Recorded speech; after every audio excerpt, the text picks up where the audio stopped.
Assalamualaikum warahmatullahi wabarakatuh. Kaum muslimin yang berbahagia, dari Lembaga Amil Zakat di SDN Amanah Kota Batam, kali ini kita akan sampaikan satu topik tentang kenapa kita mesti berzakat melalui amil atau lembaga amil zakat atau badan amil zakat. Meskipun kita tahu bahwa di antara kaum muslimin beberapa juga bisa langsung menyalurkan kepada mustahik, kepada fakir atau miskin. Namun kita akan sampaikan juga bahwa ada keutamaan, ada kelebihan tentang kalau kita membayar zakat kepada amil. Meskipun itu sah, kita sampaikan langsung kepada mustahik, kepada fakir dan miskin. Tapi terkait dengan ibadah zakat ini tidak hanya cukup sah, tapi kita harus juga tahu apa tujuan daripada syariat zakat itu, sehingga penunaiannya juga akan bisa mendapatkan hal yang lebih baik lagi. Alasan yang pertama tentu adalah berlandaskan kepada Al-Quran.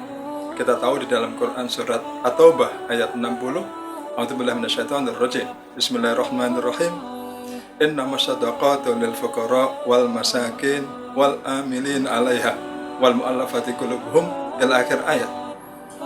Sesungguhnya zakat itu untuk fakir, untuk orang-orang miskin, dan kemudian adalah untuk amil, untuk mu'allaf, untuk rikob, dan seterusnya yang kita mengenal 8 asnaf itu. Dari sini kita paham bahwa amil itu ditegaskan di dalam Quran surat At-Taubah ayat 60. Artinya pelaksanaan ibadah zakat itu ada petugasnya, dan itulah amil. Karenanya kita wajib mengikuti bagaimana menunaikan zakat seyogyanya melalui amil. Ini alasan yang pertama. Alasan yang kedua adalah alasan sunnah. Nah, kalau kita melihat di dalam praktek yang dilaksanakan oleh Rasulullah, para sahabat, dan seterusnya, kita menemukan bahwa di zaman Rasulullah menugaskan beberapa sahabat ya dari kalangan kaum muslimin untuk mengambil zakat di antara bani-bani yang ada di sana. Yaitu misalnya dari Mu'az bin Jabal. Mereka diminta untuk mengambil zakat di Yaman.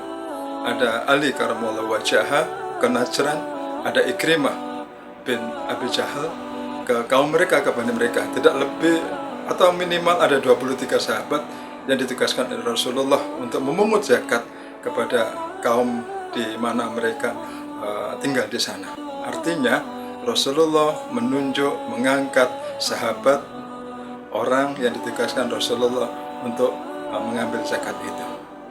Nah, alasan ketiga, kaum muslimin yang berbahagia, kenapa kita membayar zakat melalui amil adalah karena undang-undang kita, hukum positif yang ada di Republik ini mengatur itu. Yang pertama adalah Undang-Undang nomor 38 tahun 1999, dan ini sudah diamandemen di dalam Undang-Undang nomor 23 tahun 2011, di mana ada Badan Amil Zakat Nasional dan Lembaga Amil Zakat. Dua lembaga ini yang di negara kita diberikan wewenang untuk mengelola zakat. Artinya apa? Sudah ada dua lembaga yang kita ikuti untuk bisa menunaikan zakat kita. Tentu adalah lembaga zakat yang sudah ada izin operasionalnya. Termasuk juga lembaga amil zakat di SDN Amanah sudah mendapat izin operasional dari Kanwil, dan kita selama ini juga sudah melaksanakan, menerima, mengelola, dan menyalurkannya zakat-zakat yang diberikan kepada kaum muslimin kepada kita, untuk kaum muslimin. Alasan yang keempat adalah alasan manajemen. Nah, kita terkait dengan zakat tentu tidak hanya sifatnya santunan. Zakat ini adalah mandatori. Zakat ini adalah kewajiban yang ditunaikan oleh kaum muslimin untuk bisa mengangkat ya harkat saudaranya kaum muslimin yang lain yang mereka terkategori fakir, miskin, dan sebagainya. Kalau tidak ada manajemen, bagaimana ini bisa dilaksanakan dengan baik? Tentu butuh perencanaan, butuh pelaksanaan, butuh evaluasi, butuh laporan, dan lain sebagainya. Karena zakat yang dihimpun oleh kaum muslimin digunakan untuk bagaimana meningkatkan kesejahteraan mereka dengan berbagai program, maka membutuhkan manajemen. Ya, jadi kita bisa membayarkan zakat melalui amil karena di sana ada manajemen. Dan dengan begitu insya Allah akan ada laporan, akan ada capaian-capaian, program-program untuk meningkatkan kesejahteraan mereka. Alasan yang kelima adalah terkait dengan marwah. Kaum muslimin yang berbahagia, kenapa marwah ini penting? Ya, Ya, bagi muzaki tentu kita harus jaga, jangan sampai muzaki merasa ria, merasa memberikan sesuatu yang kemudian menjadi beban kepada mustahik. Dan kita juga harus jaga marwah pada mustahik kita, jangan sampai mereka merasa berhutang budi kepada muzakinya, mentang-mentang karena dibantu langsung oleh muzaki. Ya, kelak nanti kalau mereka sudah punya kemampuan, itu terngiang-ngiang dalam kehidupan mereka. Wah, ini dulu yang pernah membantu saya. Nah, syariat zakat tidak seperti itu. Maka muzaki diputus melalui amil, dan amil memutus langsung muzaki untuk dibagikan kepada mustahik. Maka amil terbebas dari perasaan atau rasa riya, ya rasa mungkin membanggakan diri atau merasa diri lebih begitu. Dan mustahik pun juga tidak ada perasaan beban untuk balas budi, karena memang ini sifatnya adalah mandat dari kewajiban yang harus disampaikan oleh amil. Nah, ini adalah tentang menjaga marwah. Kita jaga marwah muzaki dan kita jaga marwah mustahik. Yang terakhir adalah terkait dengan potensi zakat ini sangat besar. Ada 217 triliun, bahkan ada 230 triliun potensinya.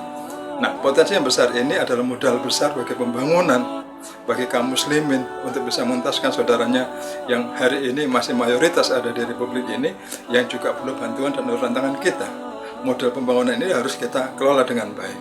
Nah, potensi besar itu hanya bisa diraih kalau kita membayar zakatnya kepada lembaga, dan lembaga menyampaikannya melalui program-program yang sifatnya bisa langsung, baik itu di bidang kesehatan, di bidang pendidikan, di penyediaan pangan, rumah, dan lain sebagainya.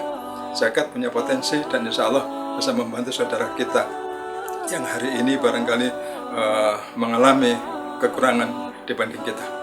Baik, kaum muslimin yang berbahagia, jangan lupa bayar zakat kepada lembaga. Dan kami, Lembaga Amil Zakat Yayasan Amanah, insya Allah siap untuk menerima, menyampaikan amanah dari kaum muslimin, dari muzaki, dari dermawan, bapak dan ibu semuanya. Terima kasih. Wassalamualaikum warahmatullahi wabarakatuh.